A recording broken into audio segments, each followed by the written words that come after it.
अगर आप app stores के ऊपर जा रहे हैं तो आपको सबसे जो मेजर चीज़ का ख्याल रखना है वो उसकी पॉलिसीज़ हैं। एंड्रॉयड और आईओएस स्टोर दोनों की अपनी-अपनी पॉलिसीज़ हैं और पता नहीं क्यों लेकिन किसी वजह से ये जॉब एएसओ के ऊपर लोग डाल देते हैं कि एएसओ का काम है कि उसने पॉलिसीज़ को मॉनिटर करना है, देखना है और ऐप्स का रिव्यू करना है। जबकि मेरा ख़्याल में ऐप स्टोर ऑप्टिमाइज़ेशन यानी कि ऐप मार्केटिंग और या ऐप के ऊपर एसईओ डिफरेंट है एज़ कम्पेयर टू जो गेम बना रहे हैं और जिन्होंने पॉलिसीज़ देख के गेम बनाई है, वो डिफरेंट है।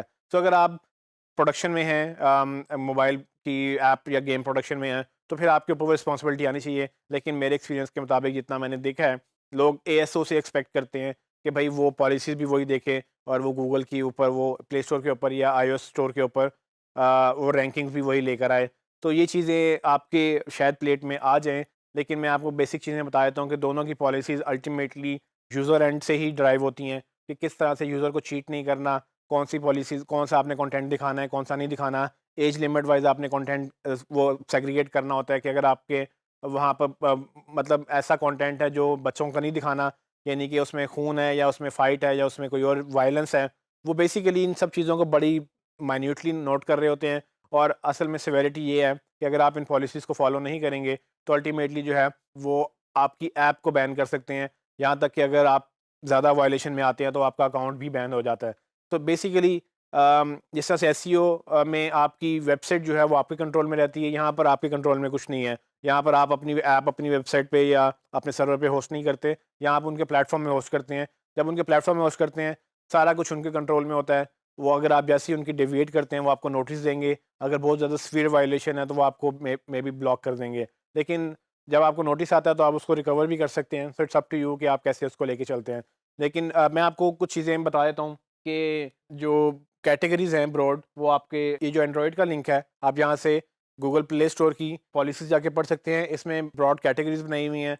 कुछ चीज़ें आपकी मार्केटिंग से रिलेटेड हैं, कुछ चीज़ें मार्केटिंग से रिलेटेड नहीं हैं, कुछ चीज़ें जेनेरिक कंटेंट से रिलेटेड हैं या वो ऐप के डिस्प्ले से वो रिलेटेड हैं। आप इस लिंक पे जाके मज़ीद इसको पढ़ सकते हैं।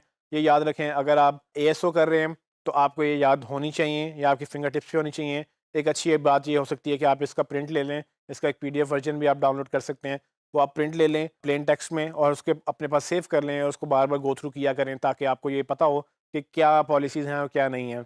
आईओएस की भी इसी तरह से ऐप स्टोर की अपनी पॉलिसीज़ हैं, इसका भी लिंक आपके सामने है। यहाँ पर जाके आप आईओएस की पॉलिसीज़ डाउनलोड कर सकते हैं। अगेन आई डोंट नो कि ये आपकी जॉब बनेगी कि नहीं, लेकिन एएसओ अगर आप कर रहे हैं तो पॉलिसीज़ आपको वैसे भी देख लेनी चाहिए। इसमें कोई हर्ज नहीं है, आपकी एक स्किल बिल्ड होगा और ये अल्टीमेटली ये बहुत ज़रूरी है क्योंकि अगर ऐप ही नहीं चलेगी तो मार्केटिंग कैसे होगी?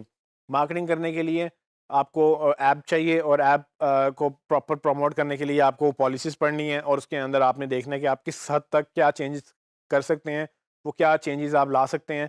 क्योंकि मार्केटिंग में अगेन जैसे कि मैंने पहले भी आपको चीज़ें बताई कि यूज़र एक्सपीरियंस हर प्लेटफ़ॉर्म देखता है। आपने अगर अपनी ऐप भी ग्रो करनी है, उसमें यूज़र एक्सपीरियंस मैटर करेगा। ये मैं आगे आपको चल के फैक्टर्स भी बताऊँगा कि किन फैक्टर्स पे ये प्लेटफ़ॉर्म डिसाइड कर रहे होते हैं, कौन ऊपर रैंक करेगा, कौन नीचे। उनमें ये यूज़र एक्सपीरियंस की भी बात आएगी और यूज़र एक्सपीरियंस तब बेहतर होगा जब आपको पॉलिसीज़ का पता होगा।